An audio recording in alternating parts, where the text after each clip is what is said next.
Oh, okay. We have funny voices talking to us this morning. That's a new one. Recording in progress. Okay, that normally happens in UK ones, actually. You get the thing saying it's being recorded. Okay, so obviously a Zoom update. So yeah, that's an interesting way to start this session. Voices coming at us from the ether. So, well, the question is, can we tell? Was there any emotion in that one?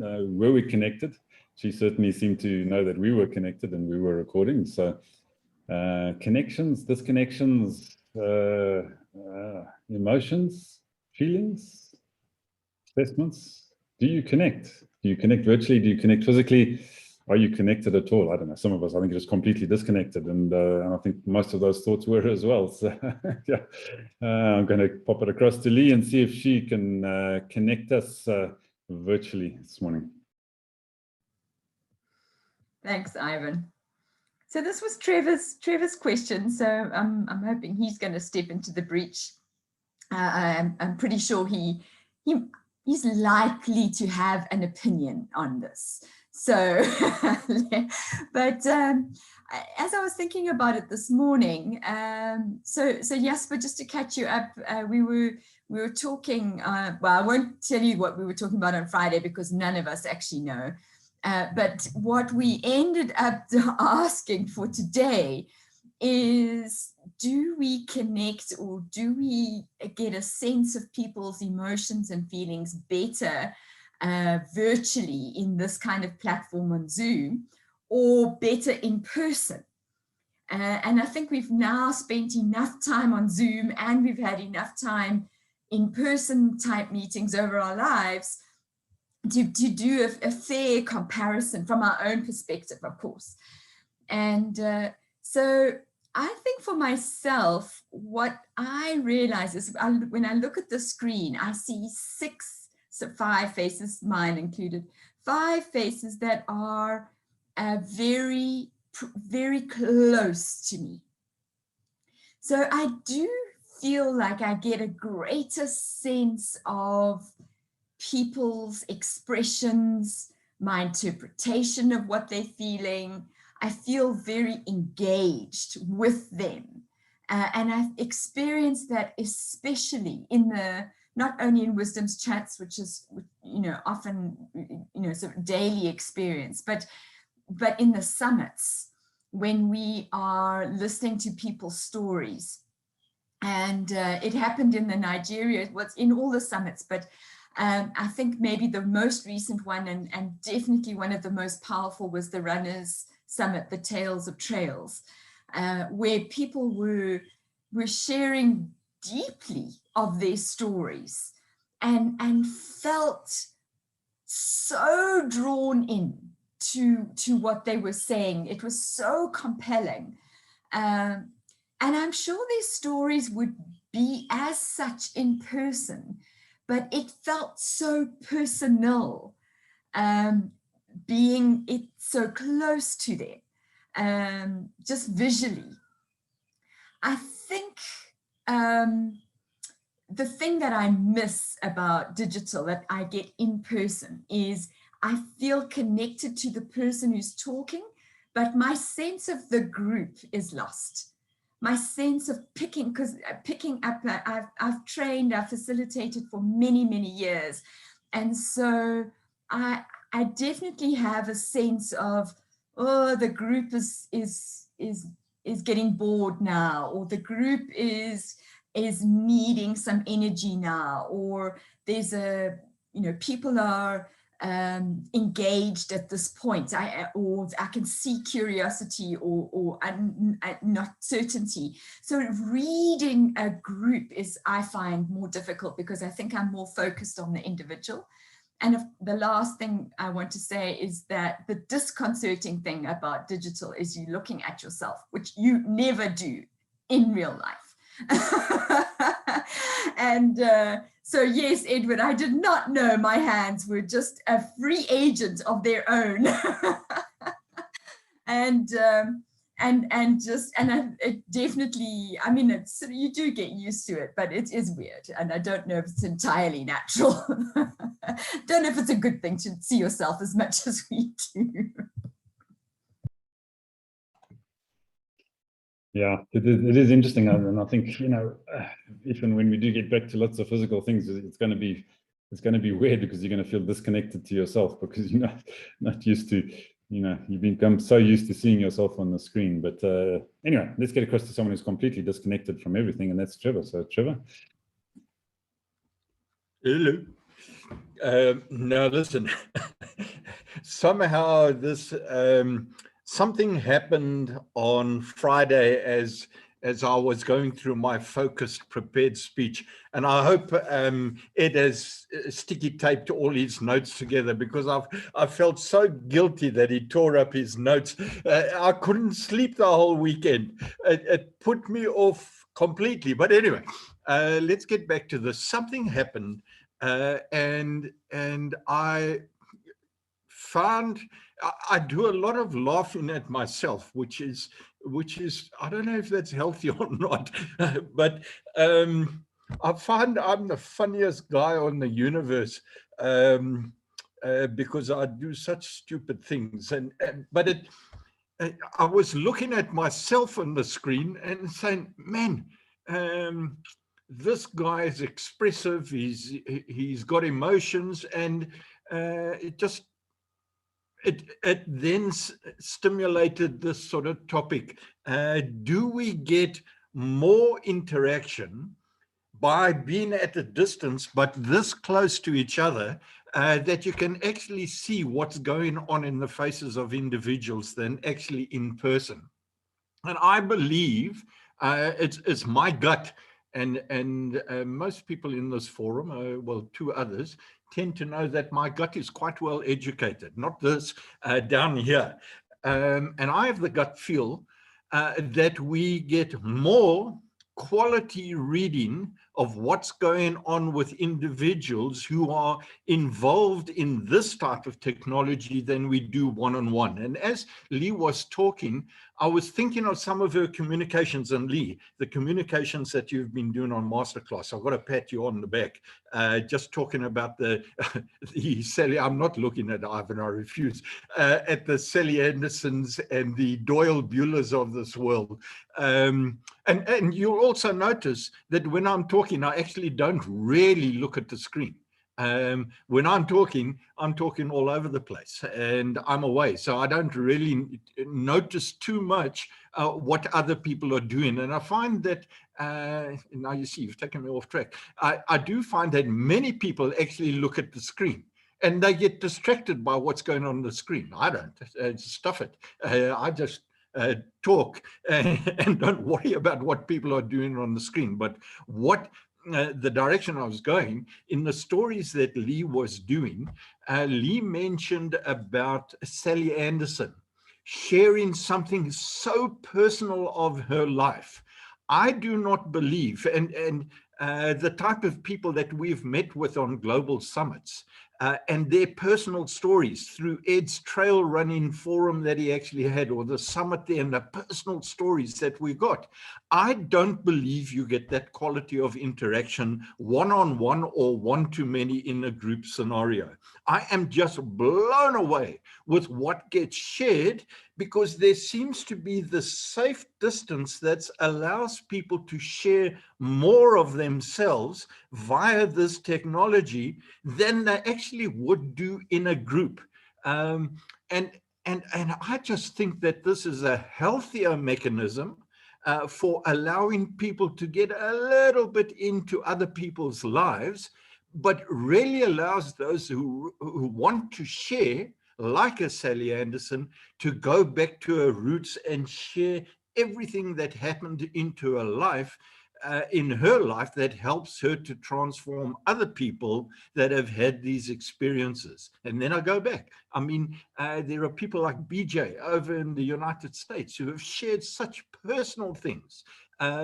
And again, we talk of this tragedy of the trail runners. I mean, if they had to connect to that young lady we met, I think it was in Singapore, through Ed's site, that also shared her stories of cancer and cancer recovery, man, where do you get those qualities of stories apart from in an environment like this, where you are invited and people feel safe in a group format like this? So I just feel that this, for me, is a way better reading of what's going on in people's lives and how they're sharing.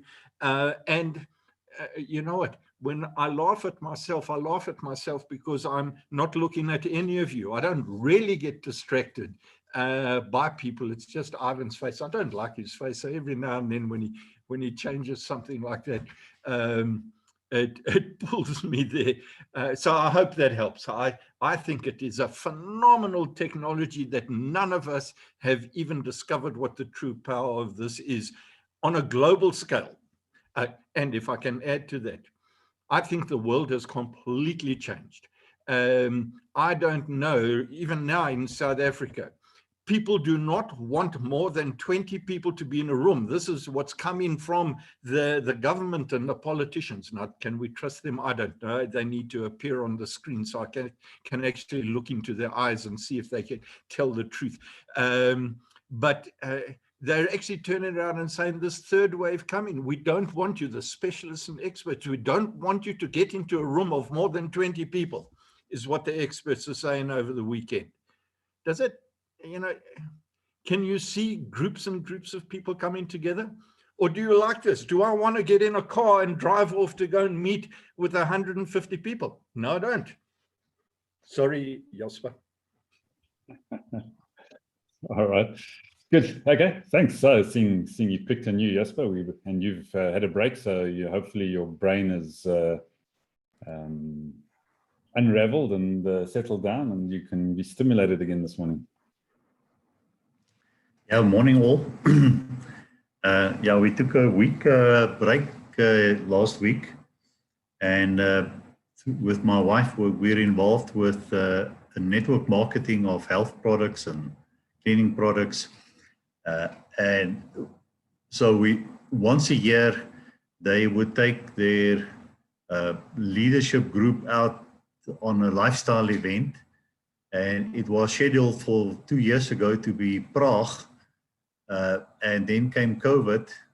And I mean, initially everybody thought it was a quick few months or 2, 3. And then we would have it again last year, and it wasn't. So now nobody knows how long this COVID thing would last. And I now start hearing people say, we might as well prepare ourselves for the next 5 years, because now that people have got power and, they will conjure up wave after wave to keep us locked down. Why would people now let go of power and go back to normal governmental processes when right now they've got a almost state of war, and they can do what they want? Anyway, so we had a break, and at least within the country we can travel, and it was enjoyable. And I think, yeah, I hear where Trevor is coming from, and we are experiencing it here at our guest house. We just started to pick up, and people who were supposed to meet last week then let us know, no, the conference is cancelled because of rumors of a third wave. Nobody has seen a third wave. I did see a third wave picture that someone showed me. Maybe if I have the screen just now, I'll show you the picture of the third wave. That third wave I can believe. But anyway, the point is, I think the more you fragment people and put them in little isolated boxes, the more easy they are to manipulate, because apart from this kind of platform, where do we get our input from? We get our input from the news, and we get our input from TV, and and from our friends and colleagues, but are those in our inner circle, what news do they see or read and listen to? The same. So I think we are really becoming more and more, we think we're individual, but we are just becoming a programmed mass of people. So sometimes just to break away and experience people. So we stayed with friends in Somerset West, and I had a meeting or two in Somerset West, and then we moved to Fan Court. Beautiful, beautiful. And we were about 60 people in our event, and we only experienced each other. It was really just a lifestyle event. So we went and we had elephant watching, and we had meals together and stuff like that. And it was very enjoyable just to pick up So with this kind of event, yes, you can watch faces and stuff like that, but sometimes you pick up more of people than just to sit in a group and be quiet, and a lot of people are just quiet. So I think that's a social skill that people are hungry for, and I think it's built into our DNA to have that social interaction. And I suspect a lot of actually post-stress trauma of people who now got so used to interacting through this media that they will almost forget how to interact normally, and they will have to almost relearn it. But that the world has changed, it's a fact, and we can certainly reach out faster to more people in these Zoom meetings. And I mean, you guys do it weekly with your international events. I'm also involved with 1 or 2 groups on an international basis. And it's nothing new anymore to connect and know that this guy's from the UK and this guy's from the USA, and it makes the world almost a small town. So on the one hand, now that we reach out to people from all over, we actually learn that we are all the same. We all have the same needs. We have the same fears, and we all just want the masks. I tell you what, it's the most, it's almost a common topic. We hate these masks. And I think if with this vaccination, if they can say, if you have a vaccination certificate, you won't have to wear a mask anymore. In 24 hours, everybody will get vaccinated. But why vaccinate when you still have to wear a mask? You still have to wear all the other stuff. So yeah, so I'm doing a bit of I missed Trevor, so I do a bit of a rambling Trevor here this morning without any topic or notes, but I'm forgiven because I wasn't there last week. Yeah, and it's good to be back. So yeah, so I'm all for connection, but I think with connection, over time you learn what you can get from a person in terms of his character and his things. So it's sometimes good just to mix with different groups and then come back to the old groups again. So there you are. Great, thanks, Jasper. Good, right, so Biso, you seem to agree with a few points there. I think that the internet has done amazing things when it comes to like connecting us. It has made things more easier and more convenient, you know.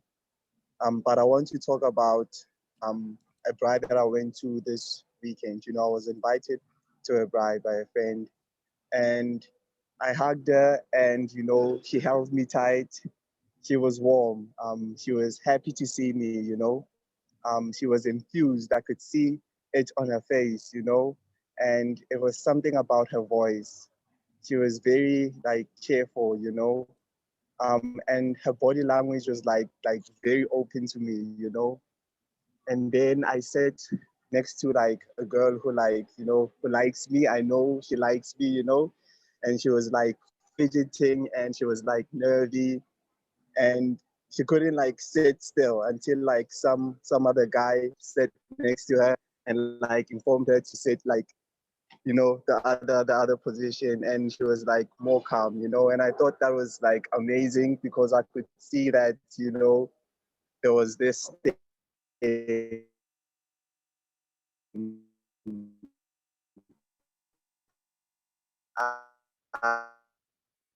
we're like, so I think that it's better when you're like very physical, you know, because there are things that you can't actually, you know, see, you know. It was nice. And I was also chatting with, you know, a couple of friends. There was a lot of laughter and things were like free flow, you know. Things were like spontaneous, and you know there was a bit of alcohol, so I just a bit, you know, just to have fun. Um, it was cool, and the music was playing, and everyone was dancing. It was nice, you know. The drinks were like very cold, and it was so great, you know. And we talked, we laughed the whole way. I think like I lost in terms of my timing. I think I was there for like 6 hours, so I just completely lost, you know, time. You know, it just flew away. You know, and like cell phones and all that. You know, there's something that you don't get. You know, like that human connection. You don't get to see people's mannerisms. You know, you can't see the body language. You know, someone is open towards you, you can actually see that, you know, they're like, and the voice is like, you know. So I think that you can't really like physical meetings better because I can actually see that and I can actually see if I'm on the same wavelength or not, you know. Zoom meetings, of course, are good, but things are, you know, because you know at a certain point that this meeting is gonna end, you know. Of course, there can be that spontaneous energy, like what happened on Friday. Friday was a disaster, I think, for everyone. I think such things can happen, right? But these are more like, you know, I think that physical meetings are like great. I prefer them, you know. I think that's just my contribution onto. Great, thanks, Trevor. So Hello? yeah, of course, one of the challenges with technology is sometimes the sound breaks up a little bit and you get disconnected, and every now and again somebody's cat walks across his keyboard and does funny things. Yeah, you know, those sorts of things probably don't happen in physical meetings. But yeah, Ed, yeah, let's have your thoughts on this one. Yeah, I think my initial thoughts are it's quite interesting that we just learn the basics so we can get on and do stuff. We don't learn any more than that. For example, there's a function in Zoom where you can turn your camera so that you can't see yourself, but everyone can still see you, because some people do find it disconcerting looking at them. And there's also a function where you can put your cat outside of the room so it doesn't invert your display on your laptop. But we haven't learned those things yet. But I thought it was quite interesting this subject came up because I was in a couple of other forums at the end of the week and the subject came up there as well. And I wondered whether there was something in the ether, or perhaps Bill Gates has activated that chip he's been injecting us with. And it was quite interesting in those discussions because it was mixed. And there was one lady who, before lockdown, ran a dementia cafe. And she was saying that in some ways, Zoom's been better because very often in the dementia cafe, they'll ask people to bring something in to discuss. And of course, because they've got dementia, they forget to bring it. But when they're online, they can say, oh, Joe, have you got that picture of your wife? And Joe can go and get it and show it to the screen and have that discussion. And then I've just been appointed as a lay member of a committee that oversees access to a big database of UK medical records. It's an anonymized database and it's used by researchers all over the world. But the new structure they brought in is totally online. And it now means they can invite researchers from the rest of the world to be on the committees. So that's opened up how you know, the governance structure to include people from other countries, which is great. And I think we also can connect in a different way because you can see everyone. When you're in a physical meeting, you tend to focus on the person you're speaking to. And what else is going on in the room you might miss, you know, especially in a sort of networking event where you're perhaps having a drink or two and you're just chatting to one person or a group of people. You don't know what's going on in the rest of the room. But I've noticed in Zoom, you can really tell what people are up to because you get the people that come on, they give their 1 minute presentation in the business meeting, and then they're busy working away on their laptops or they're doing their phone. They're not listening to what anyone else said. And there was one guy, he did his pitch, he was a business coach. As soon as he'd given his pitch, he was turning around on another machine, absolutely really frantically answering his emails and really concentrating. He didn't hear what anyone else said. Instantly, I knew I would never, ever use him. And the other day on my own networking event that I do, I could see this guy in the breakout room was busy updating his social media or whatever, not listening to what anyone else was saying. So just when he was really concentrating, I loudly said his name and said, "What do you think?" And of course, we're programmed to hear our name. So we suddenly heard his name and didn't know what on earth was going on. It was lovely. And I think we can, it's like that running talk. It amazed me because I knew the stories of the people, except for Harry. I didn't expect it to come across as it did. And I think there are two reasons. Trevor's hit on one, that they feel much more connected because we're closer together on the screen. But I think also they were in their own environment. They were sitting at home. In Cassandra's case, pretty close to the wine bottle. But they felt more comfortable, I think, and shared more. I don't think that would have been as powerful had it been done in a room with them on the stage and people in the audience. They did share a lot of personal detail with us. And I think, Jasper talked about getting information and misinformation and stuff. It was quite interesting. I think you've come across a guy called Ish from India. I was talking to him in a breakout room one time about the pandemic in India. And what I'm hearing in the news in the UK is actually totally different to what's happening. Because the news picks the cherry picks, doesn't it? And shows the worst bits.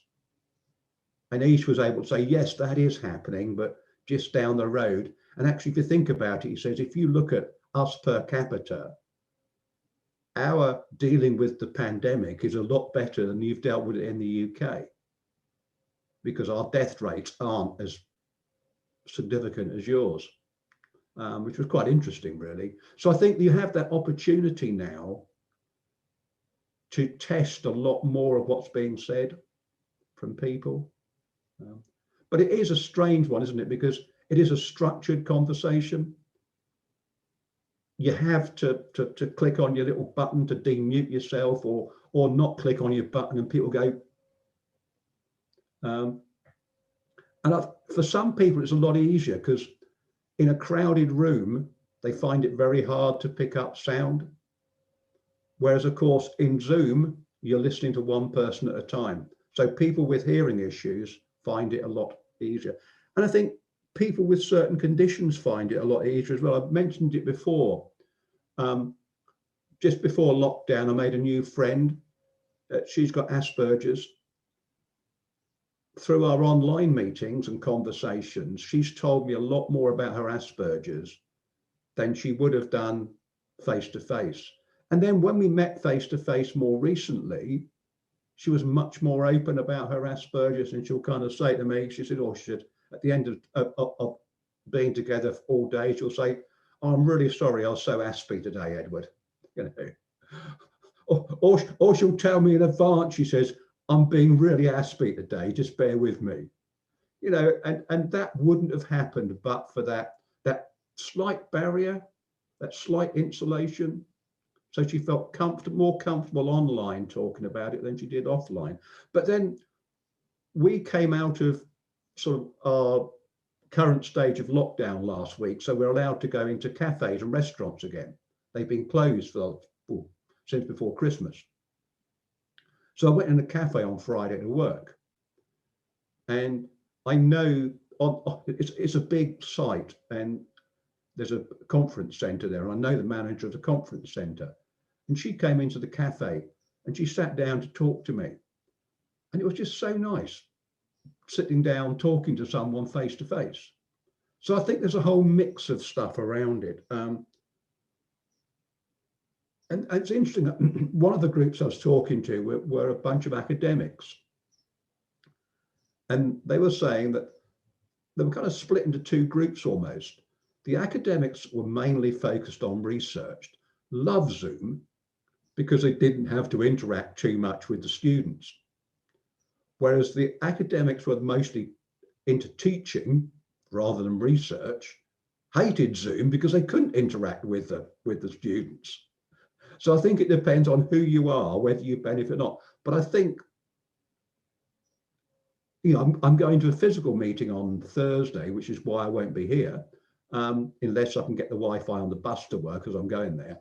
I'll be interested to see how that goes. And I think we can get the best of both worlds by keeping on with the Zoom and having the occasional physical meeting. But I think it's a great way to bring diversity, to bring richness, to bring a different way of thinking about things. You know, we would never have had the people from all over the world coming to one conference without having to pay a load of airfares. So I think it has its pluses and it has its minuses. But I do think, yeah, there's someone said in the chat, hybrid is the future. And we'll perhaps have one or two meetings. And, you know, I don't miss hugging people. I miss hugging my daughter. I've got absolutely no intention of ever hugging Trevor. So I don't mind not physically meeting Trevor. And it was weird on Saturday when I was helping with a race. Because of COVID conditions, I couldn't high five people. I couldn't hug people. I couldn't say, oh, let me fill your water bottle. They had to fill their water bottle themselves. And I felt in some way disconnected. But I do feel really connected with Zoom because, you know, I know you guys because I've seen you every single day. I wouldn't see you every single day otherwise. So it has its pluses and minuses. Bit of a ramble because I didn't make any notes until I started going on in case I had to rip them up. But yeah. Yeah, well, that's one of the advantages, I suppose, is that you can, you know, do things on the fly because you're in your comfort zone, your comfort area while you're actually having these discussions. So it is interesting, and I think, you know, pretty much everything's been said. But the one thought that did come to mind as Ed was talking there was, you know, one of the perceived benefits in the early days of social media was the democratization of information. And, you know, it's perverted the whole situation actually because it's no longer democratized, it's abused. And it's very carefully curated and funneled through algorithms and AI and all sorts of interesting things. But the question for me now is does this environment now not actually democratize information a whole lot better, because there's a lot less chance of someone really pushing a vested interest in this environment because you're actually looking at them. There's no anonymity as you can have in social media. You can have this persona, you can have this avatar, you can be anonymous and make really, you know, nasty comments or bad comments or terrible comments and things like that, you know, whereas here you've yeah, you can switch your screen off, but at the end of the day, gonna look at you, and if I really don't like you, I'm just going to put you on permanent mute or boot you out of the session. So I can take that kind of control. Yeah, cheers, Ed. Yeah. But I do think, as you said, you know, you can have a discussion with somebody from another country and get a completely different perspective on a situation, which you wouldn't get from social media. You wouldn't get it from the newspapers or television news, because we're being fed a line by all of those environments, because, you know, they're telling us what sells their publications or their programs or whatever. So I do think that element for me is quite interesting, and the question is how do you leverage it? How do you actually make that really work for people as a whole? You know, can you truly democratize that information? Can you get the messages out that start waking people up? I think at the end of the day. So yeah, all very interesting stuff. So thoughts for a topic tomorrow? Trevor, I'm- yeah, he wants no, to know I've how to got to get his tell cat off you, his keyboard so he can flip his screen back up so he can stop standing on his head. Listen, I'm trying to do everything upside down and inverted here because the whole thing has gone upside down. But I can tell you, I have seen stuff that my cat has brought up here that I've never seen before on a laptop. You guys don't know anything until you've had your cat play on your blooming keyboard. But now I don't know how to get out of this. It's completely upside down. But I am working out how to do this. It's like almost working with your left hand if you're a solid right-hander. It's quite amazing what I've actually seen while you guys have been talking. And the other thing I just want to bring in, I really don't give a damn.